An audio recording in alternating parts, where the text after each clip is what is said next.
or just filmed another episode of Wade's World, man, and I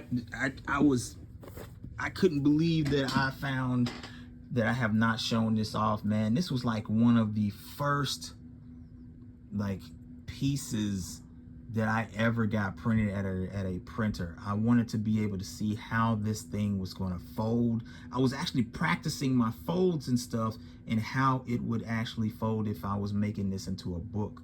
So um, I did all of this stuff and then pasted it together in a real early Photoshop in college, and then took it to Kinko's and had it run off together like this, and then folded it down to see if it'll work. Of course, it didn't work because this is essentially a cover layout. You know what I mean? And it's not supposed to be. It's not supposed to be laid out like this. But it's cool to be able to see, man, because, like, dude, you know, drawings are not good at all. You know, they aren't good at all. But you can kind of see where I try to be able to do my fight scenes and stuff like that in this. And how I want to be able to evoke motion in my fight scenes and stuff like that. Jetta looks, that dude back in the background back here should be dead.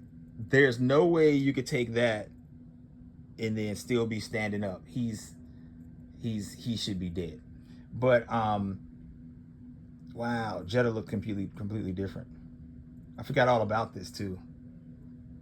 Look how skinny she was. I was so influenced by like the Jim Lee era of and Mark Silvestri era of drawing, and I was trying to blend that with anime and manga and stuff like that, and the stuff that I love from there. Boy, it's a trip. You know, that is a trip. And then you take that, and then you got this right here. You know what I mean? You know, this is where we are now. And, you know, talking about like action sequences and things like that. You know, if I can, god dang, oh my gosh. If I could go in and show you some of the action sequences and stuff here, you can't see it very well. It's kind of, there we go. But that same type of flow, that same type of energy is still here. You know, so cool, man. It's just cool to be able to see that stuff, man.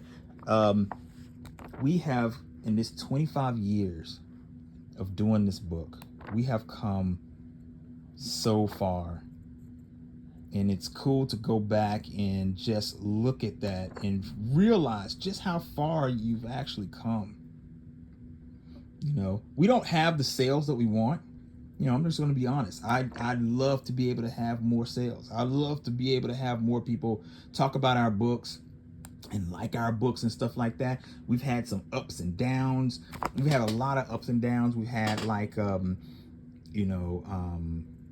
Action Lab came in, tried to rip us off with our Shinobi Ninja Princess character. We've had so many things that happen to us that it would make the normal person just come in and go like, man, we're going to quit. You know what I mean? But man, I just can't let this stuff go. I had this character since I was freaking 10 years old, man. You know what I'm saying? And I've been trying to push this book since college, since I graduated from college, you know, and I got my character published for the first time. You know, 25 years of that. I'm not letting that go, you know.